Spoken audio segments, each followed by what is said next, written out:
మానవ జ్ఞానానికి దేవుని గూఢమైన మరుగైయున్న జ్ఞానానికి మధ్య ఎంతో వ్యత్యాసం ఉంది. మరి అట్టి దేవుని జ్ఞానాన్ని విశ్వసించాలంటే, అర్థం చేసుకోవాలంటే ఈ మానవ మేధస్సు సరిపోదా? ఈ వివరాలను పరిశీలిద్దాం.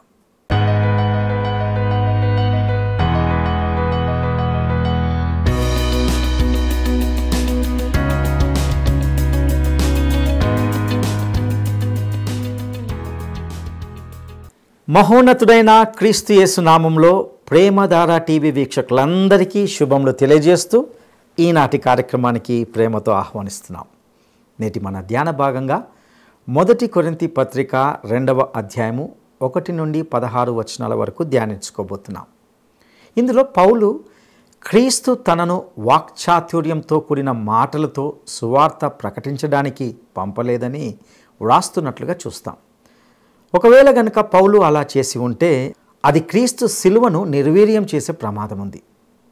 ఆ ఆలోచనకు తిరిగి వచ్చినప్పుడు పౌలు కొరింథీలోని క్రైస్తవులకు తాను మొదట కొరింథీకి వచ్చినప్పుడు సువార్త ప్రకటించడం ప్రారంభించినప్పుడు ఎలా ఉండేవాడో గుర్తు చేశారు. అతడు మనుషులను ఆకట్టుకునే లేదా ఆకర్షణీయమైన ప్రదర్శన చేయలేదని వారు గుర్తుంచుకోవాలి. అతడు గొప్ప మాటలు లేదా తెలివైన వాదనలు లేదా తన అపారమైన జ్ఞానంతో వారిని ఆశ్చర్యపరచలేదు. క్రీస్తు ఆయన శిలువను గూర్చి మాత్రమే, తనకు తెలిసిన వాటిని మాత్రమే చెప్పాలని అతడు ముందుగానే నిర్ణయించుకున్నాడు. తన స్వంత వివరణను బట్టి ప్రజలు క్రీస్తునందు విశ్వాసం పొందాలని అతడు ఏమాత్రము కోరుకోలేదు. ముఖ్యంగా మానవ జ్ఞానానికి దేవుని గూఢమైన మరుగైయున్న జ్ఞానానికి మధ్య ఎంతో వ్యత్యాసం ఉంటుంది. ఈ లోతైన గంభీరమైన సత్యాలను నేటి ఈ పాఠంలో విపులంగా తెలుసుకుందామా? 1 కొరింథీ పత్రిక 2వ అధ్యాయం పాఠం చెప్పుకోబోతున్నాము. సావధానంగా వినండి. ఈ అధ్యాయంలో మానవ జ్ఞానాన్ని పరిశుద్ధాత్మ నిష్ఫలమైనదని చూపుతున్నాడు. సహోదరులారా, నేను మీ వద్దకు వచ్చినప్పుడు వాక్చాతుర్యముతో కానీ జ్ఞానాతిశయముతో కానీ దేవుని మర్మమును మీకు ప్రకటిస్తూ వచ్చిన వాడను కాను. పౌలు ప్రబోధాలలో వేదాంతమేమీ లేదు, వాక్చాతుర్యం లేదు. ఆయన ప్రసంగాలన్నీ దేవుని వాక్యమే. అంశాల వారీగా ఆయన బోధించలేదు. అందులో మాటల గారడి ఏమీ లేదు. మనం కూడా పౌలులాగే వాక్యాన్ని వివరించి వాక్యంలోని క్రీస్తును ఎత్తి చూపాలి. యేసు ప్రభువు మాటలు ఎంతో క్లుప్తంగా సులభగ్రాహ్యంగా ఉండేవి. పెద్ద మాటలు పాండిత్యం ప్రదర్శించే విధానం పౌలు ప్రయోగించలేదు. లోకజ్ఞానాన్ని ప్రదర్శించే ప్రయత్నం పౌలు ఎన్నడూ చేయలేదు. దేవుని మర్మాన్ని పౌలు ప్రకటించినప్పుడు జ్ఞానాతిశయాన్ని ప్రకటించలేదు. మర్మము అంటే ఏమిటి? గతమందు మరుగు చేయబడింది మర్మము. యేసు ప్రభువు శిలువ వేత మర్మమే. ఇది అంతకు ముందు ప్రకటించబడలేదు, ఇప్పుడు ప్రత్యక్షపరచబడింది. పాత నిబంధనలో యేసు శిలువ వేత మార్మిక భాషలో ప్రవచనాత్మకమైన ముందు గుర్తుల ద్వారా చెప్పబడింది. ఇది సంఘటిల్లినప్పుడు ఇదంతా కొత్త. అంతకు ముందు ఇది ఒక మర్మము, అప్పుడది చూపబడలేదు. ఈ విషయాన్ని పౌలు స్పష్టం చేస్తున్నాడు. అంటున్నాడు, నేను యేసుక్రీస్తును అనగా సిలువ వేయబడిన యేసుక్రీస్తును తప్ప మరి దేనిని మీ మధ్య ఎరుగని వాడనై ఉంటాను అని నిశ్చయించుకున్నాడు. వేదాంత చర్చలకు వాదోపవాదాలకు పౌలు విముఖుడు. క్రీస్తు శిలువ వార్తను ప్రకటించటంలో పౌలు నిమగ్నమై ఉన్నాడు. శిలువ వేయబడిన రక్షకుణ్ణి పౌలు ప్రకటించాడు. లోక పాపాలకై చనిపోయిన క్రీస్తును పౌలు ప్రకటించాడు. ఈ రోజున కూడా సిలువ వేయబడిన యేసును ప్రకటించే సువార్తికులు దేవునికి కావాలి. బలహీనతతో, భయముతో, ఎంతో వణుకుతో మీ వద్దనే ఉన్నాను. పౌలు తన మనస్సులో ఉన్నదంతా మనకు చెబుతున్నాడు. ఏమీ దాచుకోవటం లేదు. వారి మధ్య ఉండగా పౌలుకు ఎంతో భయము, ఆందోళన కలిగాయి. బలహీనత, భయము, వణుకు అతనికున్నాయి. ఈ లోకంలో బలహీన సాధనాలను దేవుడు వాడుకుంటాడు అని పౌలే స్వయంగా చెప్పాడు గదా. పౌలులో స్వాతిశయం ఏ కోశానా లేదు.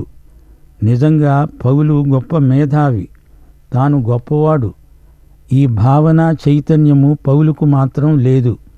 క్రీస్తు చైతన్యంతో నిండిపోయిన వ్యక్తి పౌలు. మీ విశ్వాసము మనుష్యుల జ్ఞానమును ఆధారము చేసుకోకుండా దేవుని శక్తిని ఆధారము చేసుకొని ఉండాలని నేను మాట్లాడినా, సువార్త ప్రకటించినా జ్ఞానయుక్తమైన తీయని మాటలను వినియోగించక పరిశుద్ధాత్మ దేవుని శక్తి కనపరిచే దృష్టాంతాలనే వినియోగించాను. ఈ రోజుల్లో ఆకర్షణీయమైన మాటలు చెప్పే బోధకులున్నారు, ఎక్కువగానే బోధిస్తున్నారు. కానీ పరిశుద్ధాత్మ నడుపుదల, దేవుని శక్తి వ్యక్తమయ్యే బోధలు చాలా తక్కువగా ఉన్నాయి. మనుష్యుల జ్ఞానంలో దేవుని శక్తి ఉండదు. మనుష్యుల జ్ఞానాన్ని అనుసరించి తీయని మాటలు చెప్పినందువల్ల ప్రయోజనం శూన్యం. పద్ధతుల కంటే, ప్రసంగ శాస్త్రం కంటే, మన భాషా శైలి కంటే మన బోధలో పరిశుద్ధాత్మ శక్తి కానరావాలి. మన విశ్వాసము దేవుని శక్తి మీద ఆధారపడి ఉంటేనే అది పనిచేస్తుంది, లేకపోతే అది మృత విశ్వాసమవుతుంది. మన విశ్వాసం దేని మీద ఆధారపడి ఉంది? మనం బోధించేది దేవుని వాక్యమే, కానీ మన విశ్వాసం దేవుని శక్తి మీద ఆధారపడి ఉంది.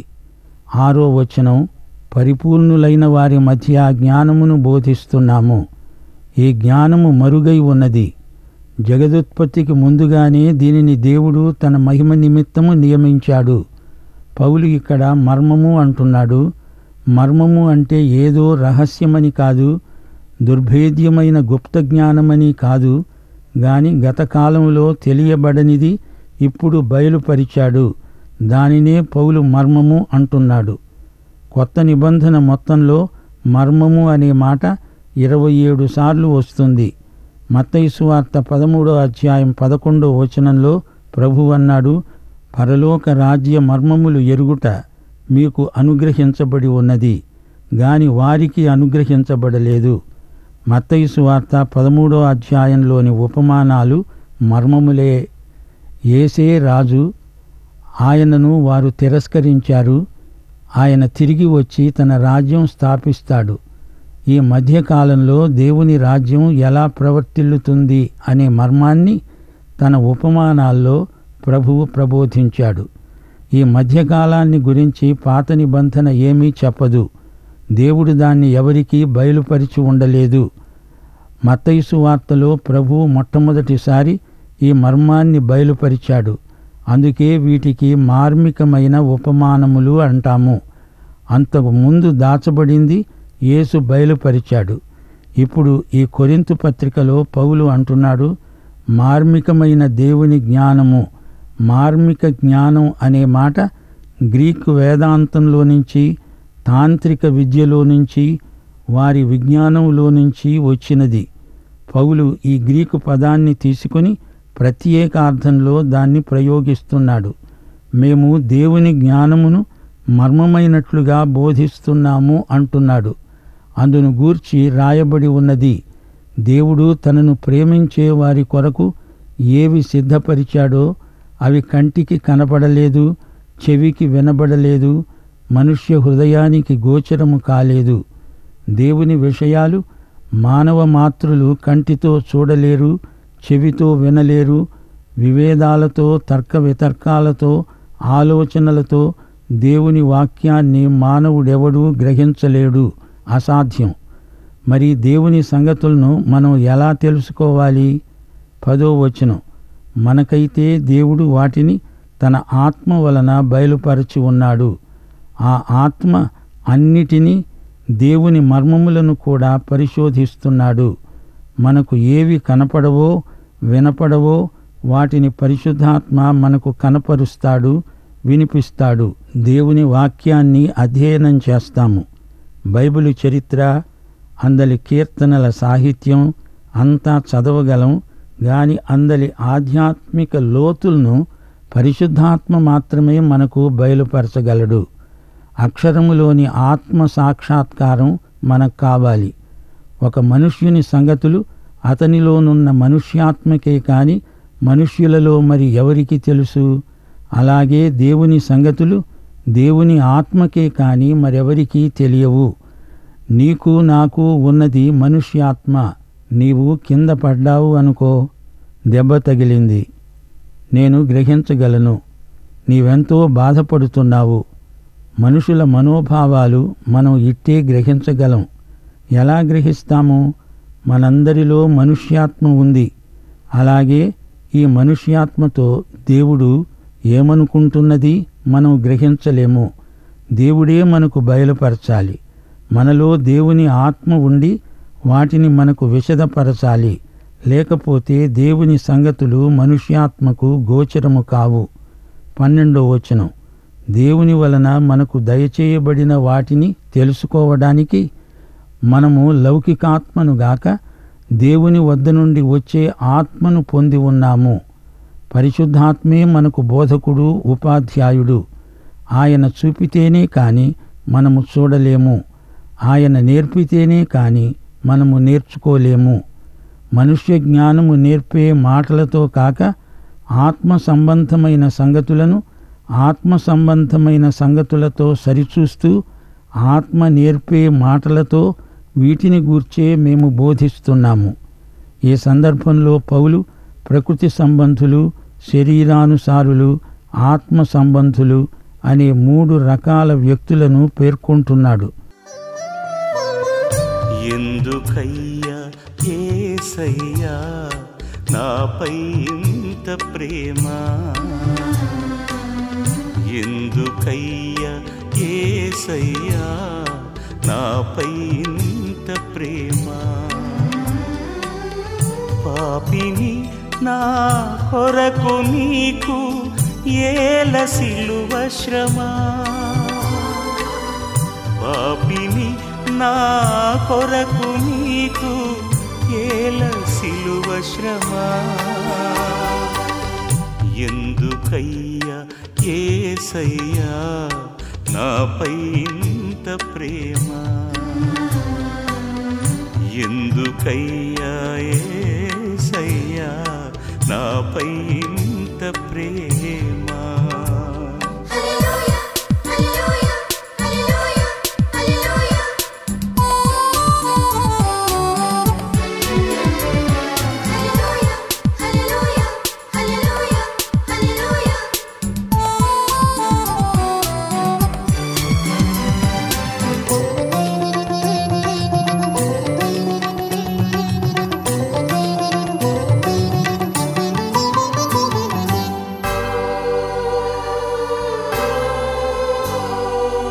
శ్రీమంతుడవు సిరికే రాజువు, ప్రార్థించినంతనే కృప చూపువాడవు, శ్రీమంతుడవు సిరికే రాజువు, ప్రార్థించినంతనే కృప చూపువాడవు, కడుదీనుడవై మరియసుతుడవై, కడుదీనుడవై మరియసుతుడవై పశులశాలలో జన్మించినావా, నాకై ఇంత తగ్గించుకున్నావా, ఎందుకయ్యా యేసయ్యా నాపై ఇంత ప్రేమ, ఎందుకయ్యా యేసయ్యా నాపై ఇంత ప్రేమ.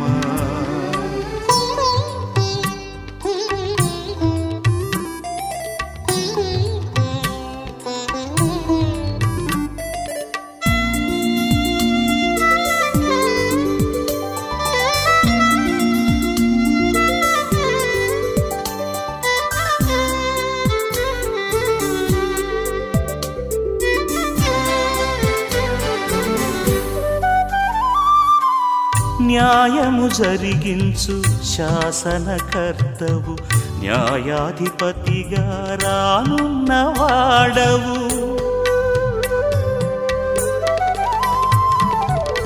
న్యాయము జరిగించు శాసనకర్తవు, న్యాయాధిపతిగా రానున్నవాడవు, లోకాధికారుల తీర్పుకు తలవంచి, లోకాధికారుల తీర్పుకు తలవంచి దొంగల నడుమ మరణించినావా.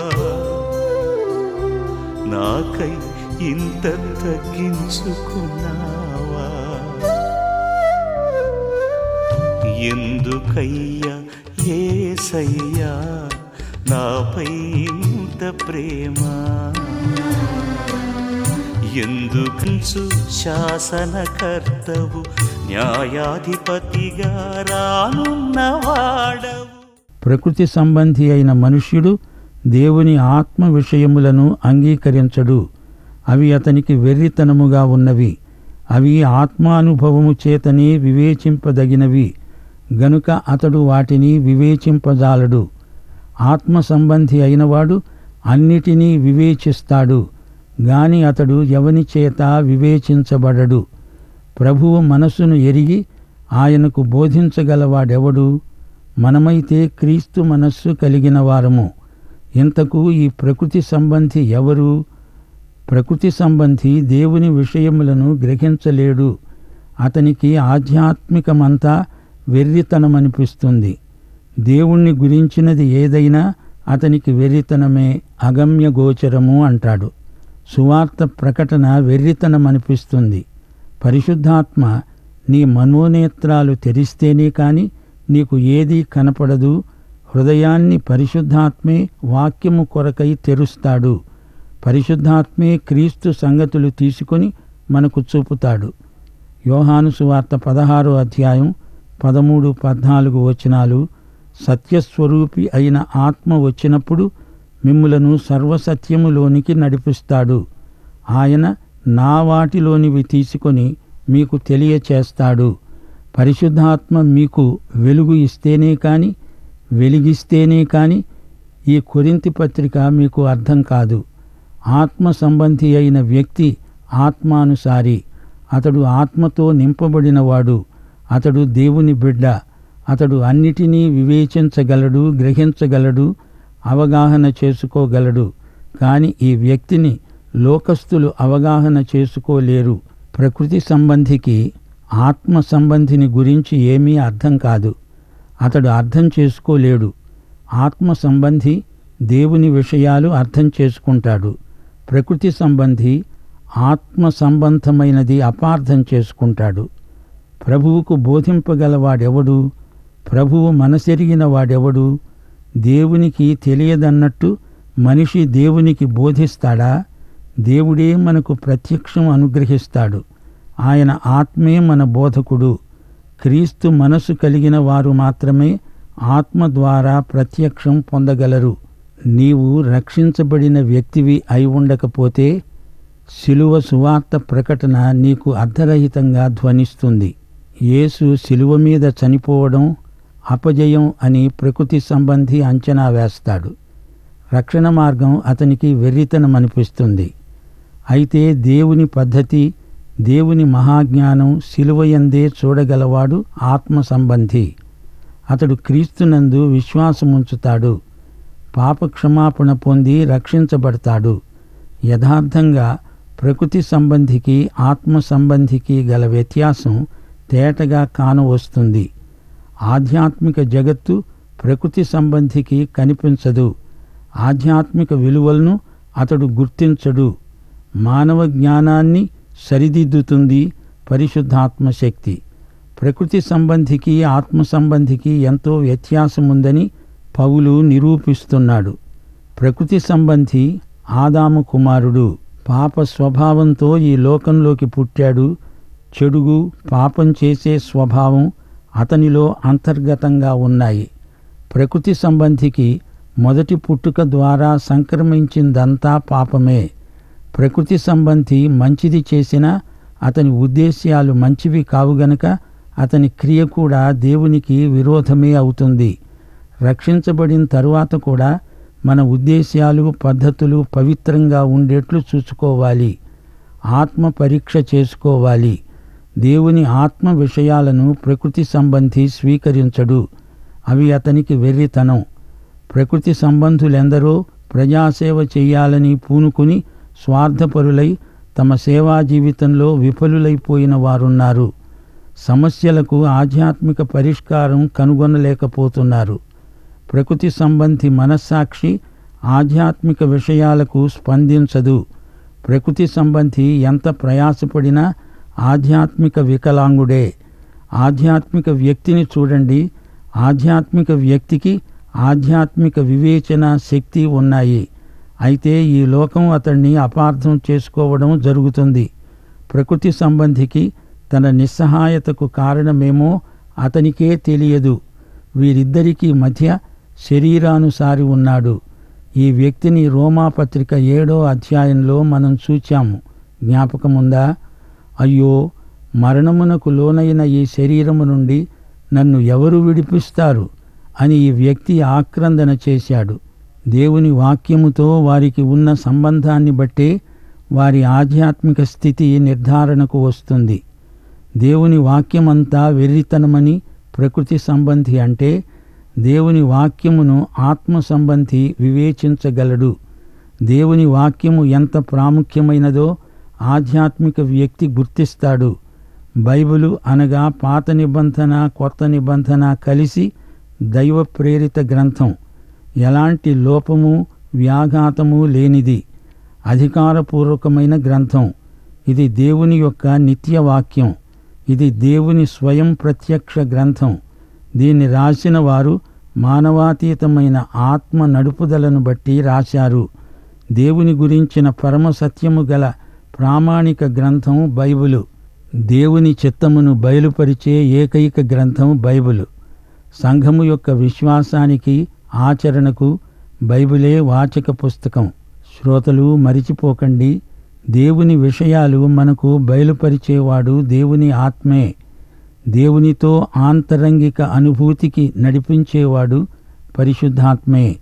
శరీరానుసారికి శారీరక వాంఛలే ముఖ్యం. పవిత్రత అంటే ఏమిటో అతనికి బోధపడదు. ధనమే ముఖ్యం అనుకునే శరీరవాదికి దాతృత్వపు విలువ తెలియదు. ఐహిక విచారములతో సతమతమయ్యే వ్యక్తికి దేవుడన్నా, ఆధ్యాత్మిక విషయాలన్నా శ్రద్ధాసక్తులుండవు. ఆత్మస్వరమును వినే చెవులు ప్రకృతి సంబంధికి ఉండవు. లౌకిక సుఖభోగాలయందే ఆసక్తి గలవారు ఆధ్యాత్మిక ఆశీర్వాదాలను పోగొట్టుకుంటారు. అది ఎంతో నష్టం. ప్రియ శ్రోతలు, ఈ అధ్యాయంలో 2 ముఖ్యాంశాలు చర్చించబడ్డాయి: శక్తి, జ్ఞానము. కొందరు బోధకులు తమ వక్తృత్వాన్ని, మానసికమైన చాతుర్యాన్ని ప్రయోగించి ప్రజలను ఆకట్టుకుంటున్నారు. గాని పౌలు అలాంటి పద్ధతులను అనుకరించలేదు. పౌలు విశ్వాసం దేవుని యందు, తన తెలివితేటలందు కాదు. జకర్యా 4వ అధ్యాయం 6వ వచనం, శక్తి చేతనైనా బలము చేతనైనా కాక నా ఆత్మ చేతనే ఇది జరుగుతుందని యెహోవా సెలవిచ్చాడు. క్రీస్తు శక్తియందే తన విశ్వాసం. పౌలు అలాగే సేవ చేశాడు. నీవు నేను అంతే. దేవుడు నా బలహీనతను తన బలంగా మార్చగలడు. దేవుని సువార్త శక్తి అమోఘమైనది. రోమాపత్రిక 1వ అధ్యాయం 16వ వచనంలో పౌలు ఇదే మాట అన్నాడు. నమ్మే ప్రతివానికి రక్షణ కలుగచేసే దేవుని శక్తి సువార్త శక్తి. ఇక రెండోది జ్ఞానం. యూదులు అద్భుతాలు, సూచనలు కావాలని కోరతారు. గ్రీసు దేశస్థులు జ్ఞానం కోసం అడుగుతారు. ఈ 2 క్రీస్తునందు లభ్యమవుతాయి. 1 కొరింథీ 1వ అధ్యాయం 24వ వచనం, వారికి వీరికి అందరికీ క్రీస్తు అనగా పిలువబడిన వారికందరికీ క్రీస్తు దేవుని శక్తి, దేవుని జ్ఞానము అయి ఉన్నాడు. ఆధ్యాత్మిక పరిపక్వతతో పాటు అధిక జ్ఞానం, అధిక శక్తి కలుగుతాయి. హెబ్రీ పత్రిక 5వ అధ్యాయం 12 నుండి 14వ వచనం వరకు. శిశువు నీతివాక్య విషయములో అనుభవము లేనివాడు. దేవుని వాక్యములో నుండి దేవుని ఆత్మ దేవుని కుమారుణ్ణి మనకు బయలుపరుస్తాడు. వయసు వచ్చిన వారు అభ్యాసము చేత మేలు కీడులను వివేచించడానికి సాధకము చేయబడిన జ్ఞానేంద్రియములు కలిగి ఉన్నారు. క్రీస్తునందు మనం దినదినము ఎదుగుతూ ఉండాలి. జ్ఞానము, శక్తి ఈ రెండూ కలిసే ఉంటాయి. ఈ రెండూ జంట దీవెనలు. ఈ రెండూ ఉంటేనే క్రైస్తవ జీవితంలో సమతౌల్యం ఉండేది. పౌలు వ్యక్తిగత సాక్ష్యం ఇదే. నేను యేసుక్రీస్తును, అనగా సిలువ వేయబడిన యేసుక్రీస్తును తప్ప మరి దేనిని మీ మధ్య ఎరుగనుగాక ఎరుగను. పరిశుద్ధాత్మ, దేవుని శక్తి కనపరిచిన విధంగానే నేను సేవ చేశాను, సువార్త ప్రకటించాను. ప్రియశ్రోత, పౌలు ప్రకటించిన ఈ యేసుక్రీస్తును నీ స్వకీయ రక్షకుడుగా నీవెరుగుదువా? నీవు రక్షించబడ్డావా? పాఠం ఇంతటితో సమాప్తం. మన ప్రభువైన యేసుక్రీస్తు వారి కృప, తండ్రి అయిన దేవుని ప్రేమ, పరిశుద్ధాత్మ యొక్క అన్యోన్య సహవాసము మనకందరికీ సదాకాలము తోడై ఉండునుగాక. ఆమేన్.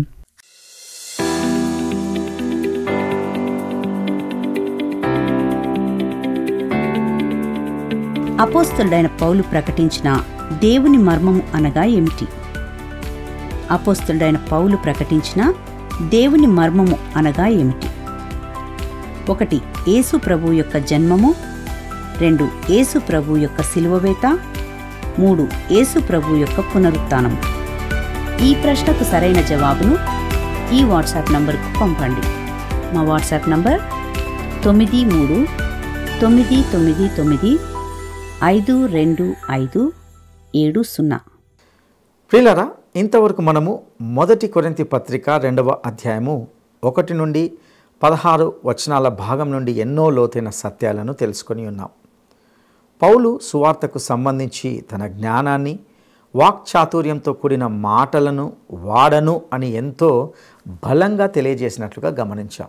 ఎందుకంటే కొరింథీయులు దేవుని శక్తిని, ఆయన ఆత్మను కనుగొన్నారు గనుకనే వారు రక్షణ పొందారని, ఇది దైవిక జ్ఞానమని పౌలు ఎంతో గట్టిగా నొక్కి చెప్పాడు. ముఖ్యంగా మానవ జ్ఞానానికి దేవుని గూఢమైన మరుగైన జ్ఞానానికి మధ్య ఎంతో వ్యత్యాసం ఉంది. మానవ జ్ఞానము ఇంద్రియాలతో గ్రహిస్తుంది. మానవ తర్కంతో పనిచేసే వాటిపై అది ఆధారపడి ఉంటుంది. ఆ జ్ఞానం కేవలము దేవుని సత్యాన్ని చూడదు లేదా అర్థం చేసుకోదు. దేవుని జ్ఞానాన్ని విశ్వసించాలంటే ఆయన దానిని తన ఆత్మ ద్వారా మాత్రమే మనకు బయలుపరచాల్సి ఉంటుంది. మన ఆత్మకు మన ఆలోచనలు తెలుసు కాబట్టి దేవుని ఆత్మకు ఆయన ఆలోచనలు తెలుసు. విశ్వసించిన వారు ఆధ్యాత్మిక సత్యాలను అర్థం చేసుకోవడంలో వారికి సహాయపడడం, తద్వారా వారు వాటిని మరింత లోతుగా అర్థం చేసుకోవడానికి చేయుతనివ్వడమే దేవుని యొక్క ఆత్మ అభీష్టం. దేవుని పరిశుద్ధాత్మ సహాయం పొందని వారు ఆధ్యాత్మికంగా దేనిని కూడా గ్రహించలేరు. అందుకే వారు మానవ పాపానికి సిలువ వేయబడిన క్రీస్తు సత్యంతో సహా దేవుని ఆత్మ సంబంధమైన సంగతులను వెర్రితనంతో తిరస్కరించారు. ఆత్మ సంబంధి అయిన వాడు దేవుని పరిశుద్ధాత్మ ద్వారా ఆత్మ సంబంధిగానే మారుతాడు. శరీరానుసారమైన మనస్సు, ఆత్మానుసారమైన మనస్సు రెండింటిని తీర్పు తీరుస్తాడు లేక పరిశీలిస్తాడు. ప్రియ సహోదరుడా, సహోదరి, ఈ సత్యాలను దేవుని ఆత్మ సహాయంతో గ్రహించడానికి ప్రభువు మీకు సహాయం చేయనుగాక. దైవాశీస్సులు.